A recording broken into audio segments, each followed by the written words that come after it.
Wow, it is cold again here.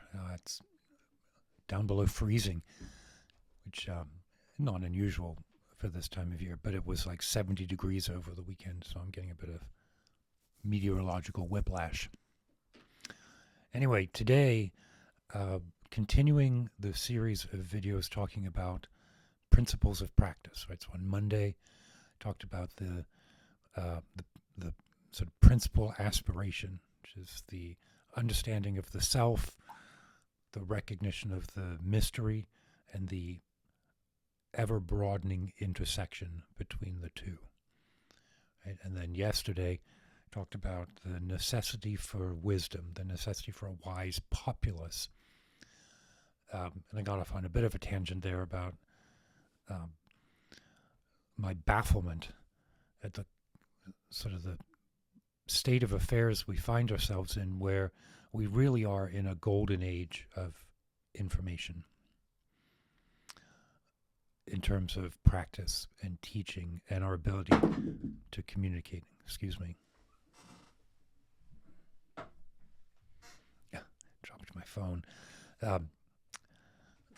Again, a better YouTuber would edit that out.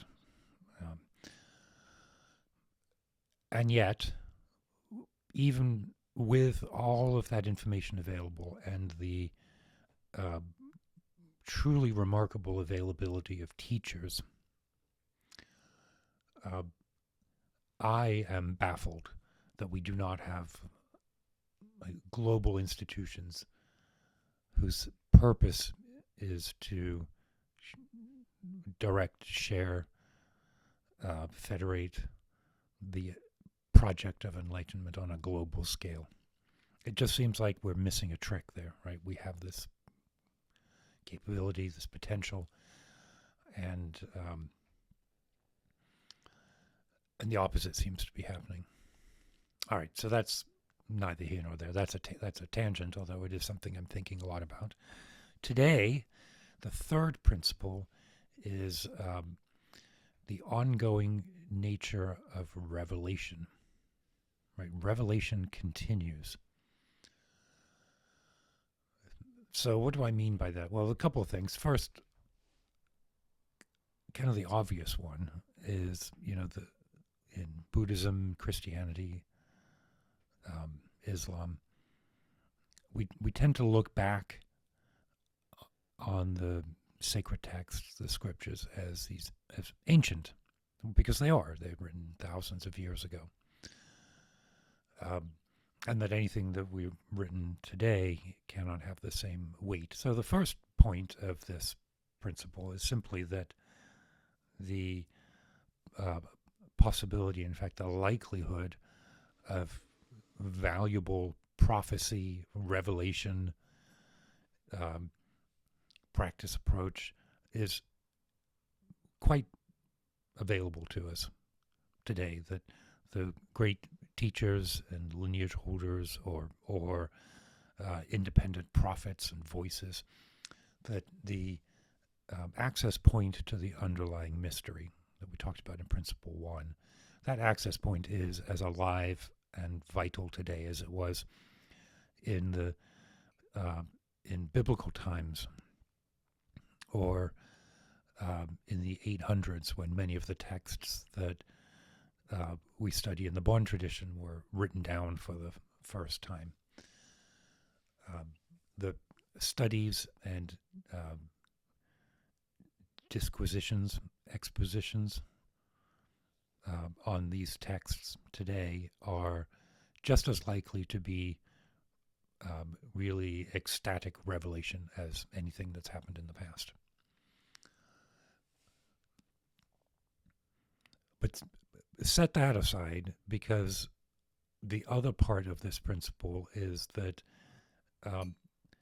the revelatory aspect of the practice, not only are those sacred texts potentially updatable today, but our experience of it, our personal experience, is absolutely immediate and present. That we don't need an intermediary. revelation is present and ongoing and participatory. And I think I would go so far as to say that that is true whether we are conscious of that fact or not. Right? That we are all, as humans, engaged in that process of revelation. And the extent to which we practice is really more just the extent to which we verbalize and articulate the process that's happening within every single human being. So there's definitely a universalist aspect to my thinking on this. Revelation and the concomitant enlightenment that comes with it is necessarily available to every single human being. I've told a story or a thought it's a thought experiment before. I'll tell it again here. I'm not. I didn't vote for Donald Trump. I think in many ways he's a terrible president. Some of you might profoundly disagree with me on those statements. I think he's a corrupt and suffering human being. And I think that if he came over to my house and spent a Saturday afternoon sitting, listening to the music that I've written, it's on my Bandcamp site, I'll put a link in the show notes, sort of quietly talking through some stuff, I have this fantasy that he would recognize the obscurations in his karma and decide not to be president anymore. That process is what we're all trying to do in our practice, and it's based on the assumption that we are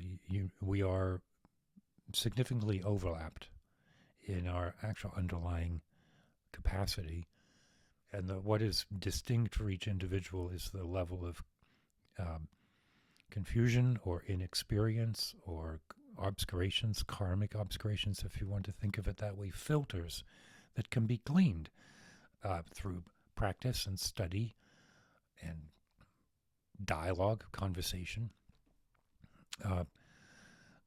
When I say the third principle, revelation is continuing, it means again not just the availability of new scripture, but also the absolute imperative for each and every one of us to be able to articulate the practice that's unfolding within us. So the work that I do on this channel, in my art, in my music, I do think of that work.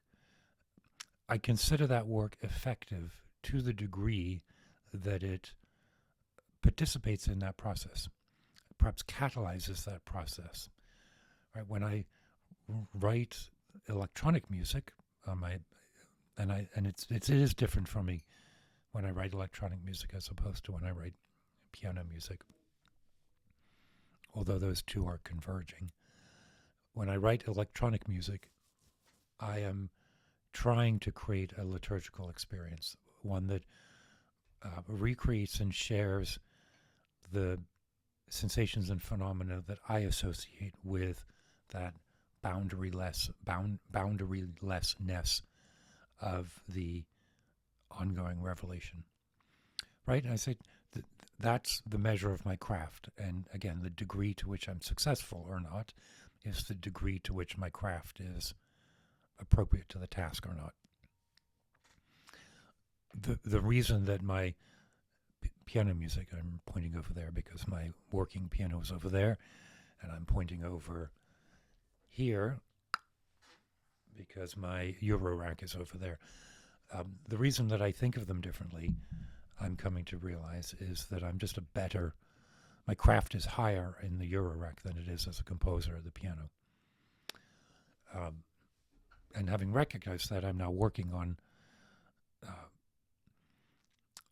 my sort of piano acoustic compositions with that same, like not accepting garbage, which I've done habitually on the piano and said, well, it's, it's intimate or it's colloquial, but I want the two to converge. So things like Prismatheon, which is the project involving clouds of prismatic mirrors in the atmosphere that solve for some of the extremes of climate change, but also participate in creating an aesthetic experience, right? So that project, as a thought experiment, is there to trigger the recognition that our interaction with the landscape can be profoundly different than what it is today, and that also resonates with our participation with the process of the practice, and that practice is by design and without challenge, non-categorically, there's an imperative to the practice that it is available to everyone, and not just available, but occurring. So our practice is to recognize the process that is already unfolding by the very nature of our birth and manifestation on the planet.